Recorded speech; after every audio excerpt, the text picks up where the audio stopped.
So hi guys, welcome back to our channel all about commerce. Myself Abhishek Ahuja, I'm a qualified chartered accountant. So आज का जो topic है ना वो काफ़ी एक $1 million क्वेश्चन रहा है सीए स्टूडेंट्स में। हर किसी ने अपने through out the CA curriculum ये क्वेश्चन हमेशा फेस किया होगा। काफ़ी लोगों की एडवाइसेस ली होगी आपने कि मैं बोथ ग्रुप्स दूँ, मैं सिंगल ग्रुप दूँ, या फिर मेरे पास टाइम नहीं है तो क्या मैं एक सब्जेक्ट के लिए एग्जामिशन ट्राई करूँ। तो आज मैं आपको ये पॉइंट्स डिटेल में डिस्कस करूँगा, जिसके बाद आप ये खुद डिसीजन ले पाओगे। और जो भी पॉइंट्स है ये ट्रायल टेस्टेड है। आपने जैसे मेरे पास्ट वीडियोस में भी देखा होगा, मैंने आपको बताया था कि मेरे पास 15 डेज थे, तो फिर मैंने लॉ में रिस्क लेके एग्जामिशन लिया था एंड नेक्स्ट फिर बाद में मेरे पास 3 पेपर बचे थे फर्स्ट ग्रुप के। Then I again secured exemption in SFM, और इसके पहले मेरा आईपीसीसी में कोई भी एग्जामिशन नहीं थे। तो ये काफ़ी एक बड़ा रिस्क रहा है मेरे साथ, लेकिन ये सेम चीज़ें मैंने प्रैक्टिकली चीज़ें सोची है। तो आज मैं आपको कुछ पॉइंट्स बताऊँगा जिसके बेसिस पे आप डिसीजन ले पाओगे, और ये आप हमेशा अप्लाई कर सकते हो। ठीक है, तो आपको किसी और के पास जाने की कोई ज़रूरत नहीं है। कुछ चीज़ें हैं जो आपको पता भी है, लेकिन फिर भी कैसा होता है कि अपन एक मतलब कोई वो रहता है ना कि किसी को देख लिया आपने कि वो बोथ ग्रुप शिफ्ट करके एक ग्रुप दे रहा है, तो फिर आप सिंगल ग्रुप के पास जाओगे, या फिर आपको लग रहा है कि उसने एग्जामिशन ट्राई किया तो मैं भी सिंगल ग्रुप छोड़ के एग्जामिशन के लिए ट्राई करूँ, जबकि गलत है, क्योंकि सबकी सिचुएशंस अलग है, सबके सर्कमस्टांसेस अलग है। तो मैं आपको कुछ जनरल पॉइंट्स बताऊंगा जिसके बेसिस पे आप ये डिसाइड कर पाओगे। ठीक है, तो पहला चीज़ होता है कि थिंक प्रैक्टिकली। ठीक है, मैं हमेशा जैसे बोलता हूँ कि यार आप मछली को मोटिवेट करोगे तो वो उड़ने नहीं लगेगी। ठीक है, देयर आर सम कंस्ट्रेंट्स।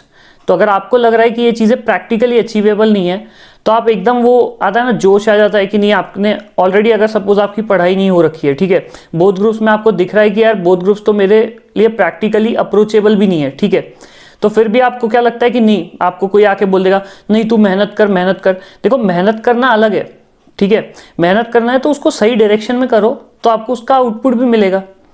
नहीं तो क्या होगा, ज़्यादा से ज़्यादा अच्छे मार्क्स से फेल हो गए आप। ठीक है, तो आपको प्रैक्टिकल सोचना है कि क्या मैं 2 ग्रुप के लायक हूँ।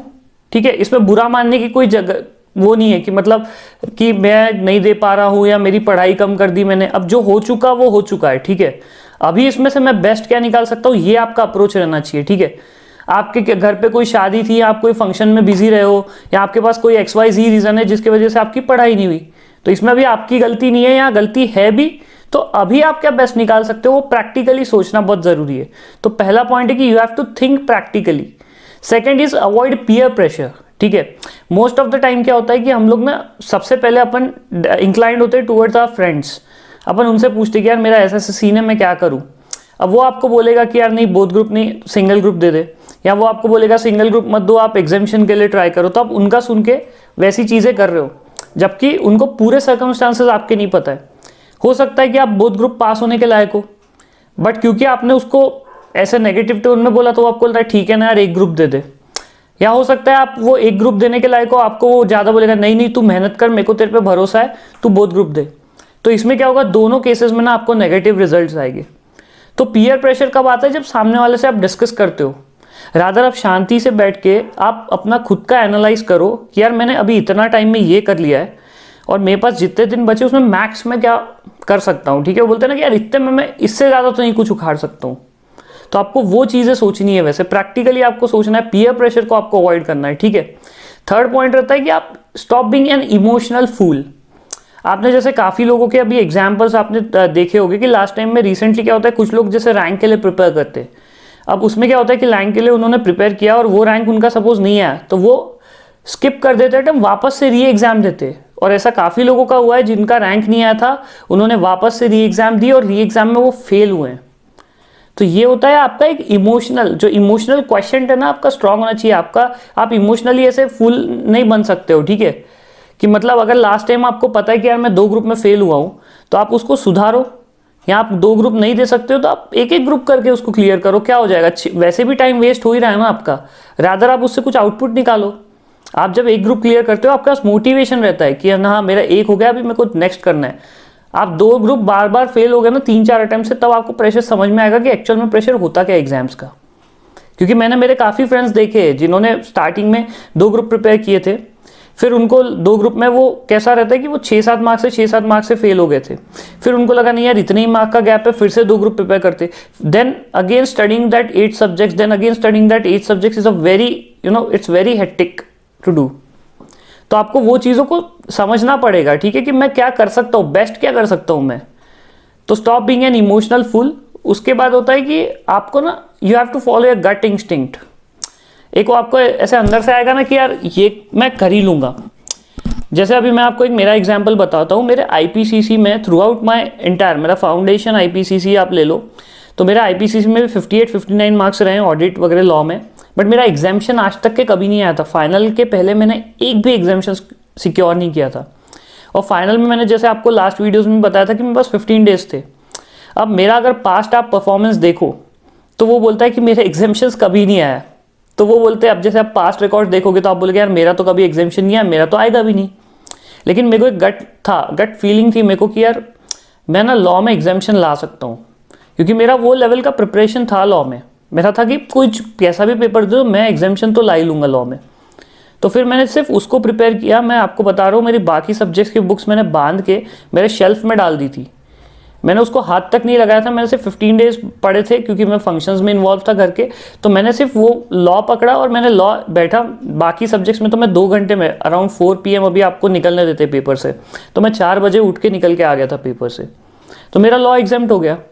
अगर उस टाइम पे मैं अगर पीयर प्रेशर में आ जाता, मैं इमोशनल हो जाता, तो शायद मैं पूरा ग्रुप भी दे देता था। 15 दिन में मेरे को पता था कि प्रैक्टिकली वो मेरे लिए पॉसिबल नहीं है, जबकि मेरे वो सब्जेक्ट्स पढ़े हुए थे। एफआर मेरा ऑडिट पढ़ा हुआ था, मेरे को दिख भी रहा था, मतलब मेरे पास मार्किंग्स थी कि यार ये मेरे पास मार्क किया हुआ है कि ये यहाँ से पढ़ना है, यहाँ से पढ़ना है, मेरे पास पूरी मार्किंग की हुई थी। तो वो अंदर से आपको लगता है ना कि यार आपकी पढ़ाई वेस्ट हो रही है, क्योंकि आपको रिवीजन का टाइम नहीं। अगर आपको आखिरी के 1 महीना ढंग से पढ़ने का टाइम नहीं मिला है या जितना जस्टिस चाहिए वो नहीं हुआ है, तो आप एनीवे पास नहीं होगे।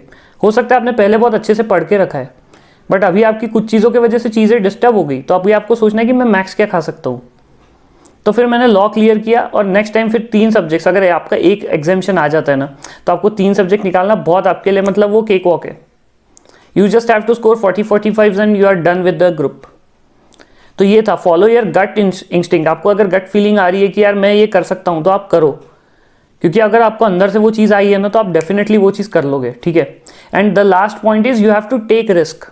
देखो रिस्क है तो इश्क है, आपको रिस्क तो लेना है, क्योंकि अगर रिस्क नहीं लोगे तो फिर, अगर मैं रिस्क नहीं लेता तो शायद क्या मैं फेल ही था, ठीक है। आज मैंने रिस्क लिया, मेरे पास एक सब्जेक्ट में क्लियर किया, मेरे पास 64 मार्क्स सिक्योर हो गए थे, तो मेरे पास एक कॉन्फिडेंस था कि नहीं यार मेरे 200 में से 64 तो ऑलरेडी हो चुके, अभी अपने को 40-45 होना। तो आपको रिस्क तो लेना है, क्योंकि रिस्क लोगे तो आपको रिटर्न्स भी वैसे मिलेंगे। और आप एनीवे सोचो ना, if there is nothing to lose, आप ऑलरेडी आपके प्रिपरेशंस नहीं है, आपको पता है आप फेल होने वाले हो, तो आप उसमें से बेस्ट क्या निकाल सकते हो निकालो। रादर देन आप कुछ थोड़ा थोड़ा सब सब्जेक्ट का पढ़ रहे हो, उससे अच्छा एक सब्जेक्ट को पूरा पढ़ो, उसको खत्म करो।